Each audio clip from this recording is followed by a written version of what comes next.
Hola, yo soy York. Hace varios años soy Scrum Trainer y ya he capacitado más de 1000 personas en Scrum y las he acompañado hasta tomar sus exámenes. También formo parte del comité que prepara y revisa las preguntas del examen. Así que conozco muy bien el examen de certificación de Scrum Master. Bueno, los exámenes pueden causar estrés y ansiedad, obviamente. En este video me gustaría darte algunos consejos sobre cómo puedes aprobar el examen Scrum Master de CertiProf en el primer intento. Este video está dividido en dos partes: consejos generales y consejos específicos. Comenzamos con los consejos generales. Consejo 1. Haz el curso de Scrum con un proveedor de formación conocido y serio. Cuando escoges el proveedor de training debes considerar dos puntos. Primero, ¿cuánto dura el curso? No recomiendo cursos de menos de 2 días o 16 horas. Por otro lado, me aseguraría de que el proveedor se centre en Scrum o en la agilidad en general. Si el proveedor también ofrece métodos de la gestión de proyectos tradicional como PMI o Prince2 y adicionalmente OKRs y algunos otros temas, es muy poco probable que sea un experto en Scrum. Déjame expresarlo así. Cuando abres la carta de un restaurante y encuentras una sección de comida italiana, una de comida tailandesa, una sección de sushi y una sección de comida típica, ¿te da confianza el restaurante? Consejo 2. Asegúrate de que tus materiales de preparación se refieran a la guía Scrum 2020.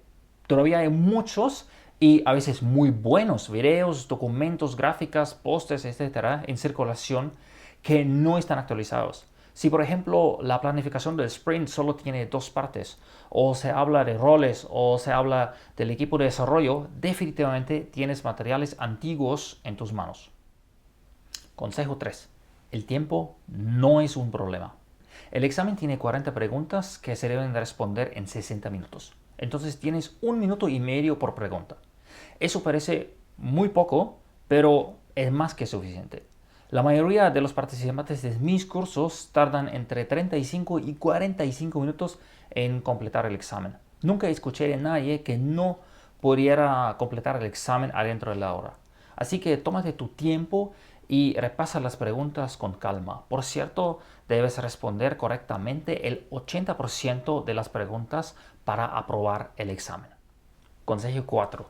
Hay una indicación clara de cuándo comienza el examen. He escuchado varias veces de mis participantes que tenían miedo que el examen inicia directamente después de ingresar a la plataforma. Tranquilo.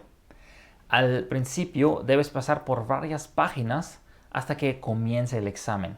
El botón que realmente inicia el examen está marcado como tal. Por cierto, durante el examen puedes ver un reloj, tu progreso y puedes retroceder o avanzar entre las preguntas en cualquier momento. Consejo 5. Conoce el tipo de pregunta.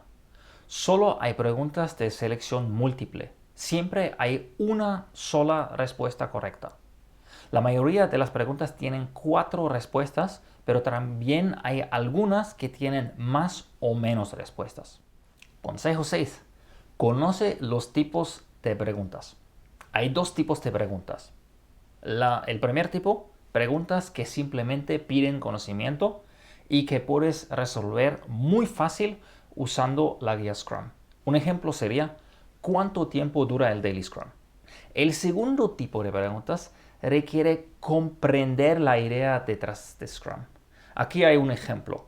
¿Por qué un sprint no puede durar 8 semanas? Consejo 7. Conoce el enfoque del examen. Por ejemplo, a veces los participantes se sorprenden de que haya pocas preguntas sobre el Product Owner o la gestión del backlog.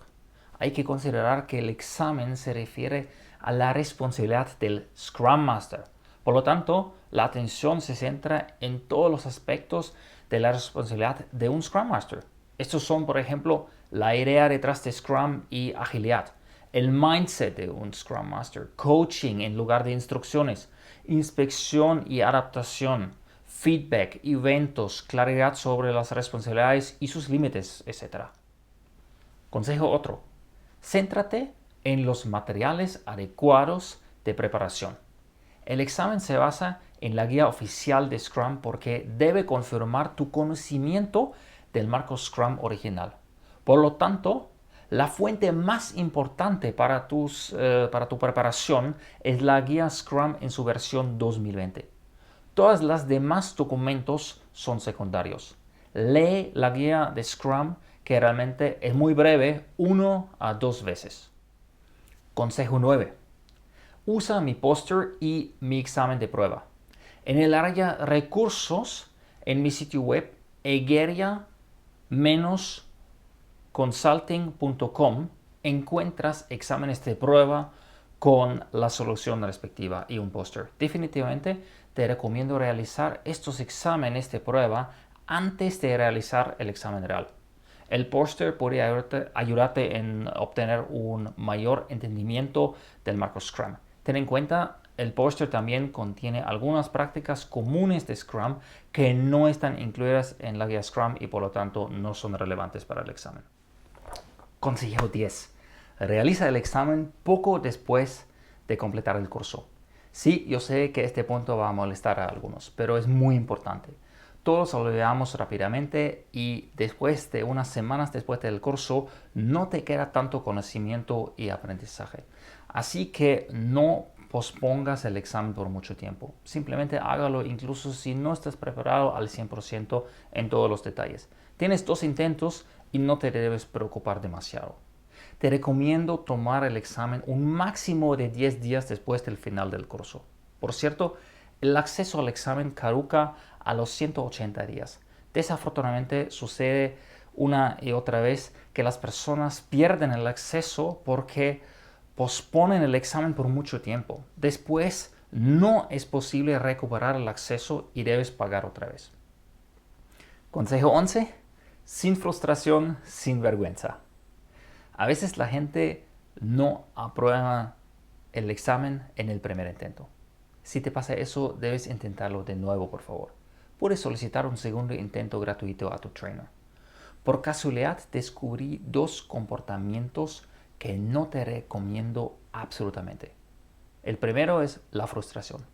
Para las personas que tienen mucho éxito en su trabajo o que tienen un nivel educativo muy alto, fracasar a veces es un golpe demasiado duro. Simplemente se alejan frustrados. Debes considerar lo siguiente. El examen Scrum Master no dice absolutamente nada sobre ti como persona. Aquellos que fracasan pueden haber tenido un bloqueo, ansiedad ante los exámenes o simplemente un mal día. El otro tema es la vergüenza. Algunos participantes están tan avergonzados que no pasaron que no se atreven a pedir la activación del segundo intento a su trainer. Debes considerar esto. Los Scrum Trainers de CertiProf están obligados a la confidencialidad. Yo, por ejemplo, nunca daría información sobre el éxito en el examen a los jefes o colegas de uno de mis candidatos. Bueno, entonces llegamos a la segunda parte. Aquí me gustaría darte consejos muy específicos para responder a ciertas preguntas. Mis comentarios tratan sobre todo de corregir conceptos erróneos o mitos. La lista se basa en un análisis de las preguntas que se respondieron incorrectamente con mayor frecuencia. En principio, todos pueden participar en el Daily Scrum, incluso si esto rara vez sucede en la realidad. Es un evento de los developers para estos mismos developers. El Scrum Master o el Product Owner no tienen que estar presentes. De acuerdo a la nueva guía de Scrum, son principalmente los developers quienes hacen el refinamiento al Product Backlog.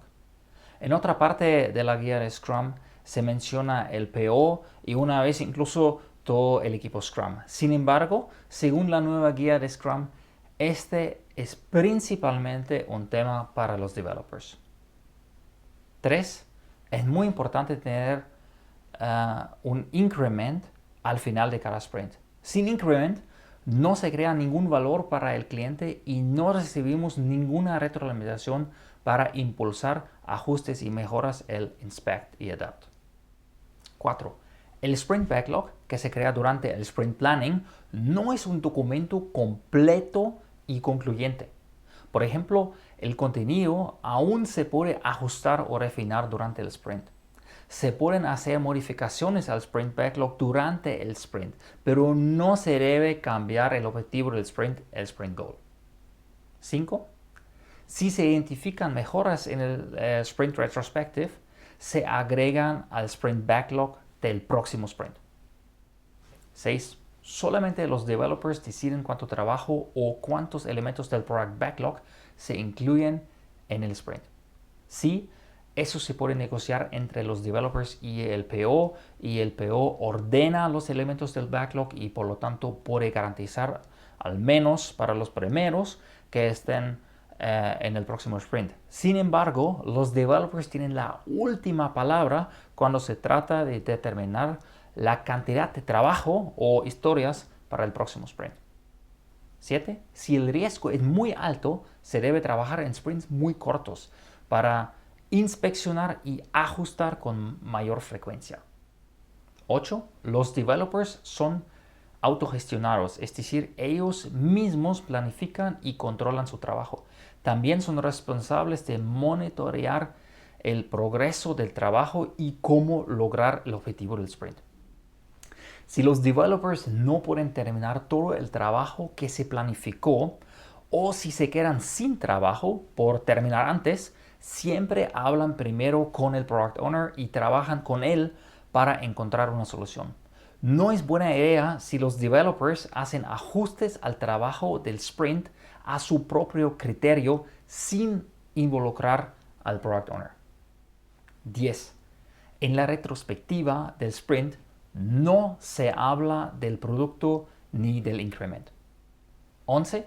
En el Sprint Review no se habla de mejoras en el proceso ni de cómo funciona el trabajo en equipo. Asegúrate de comprender las diferencias entre retrospectiva y revisión del sprint. Ok, estos son los puntos más importantes. Te deseo realmente muchos éxitos para tu examen Scrum Master. Y me encantaría si querías compartir tus experiencias con este examen conmigo o si los comentas debajo de este video.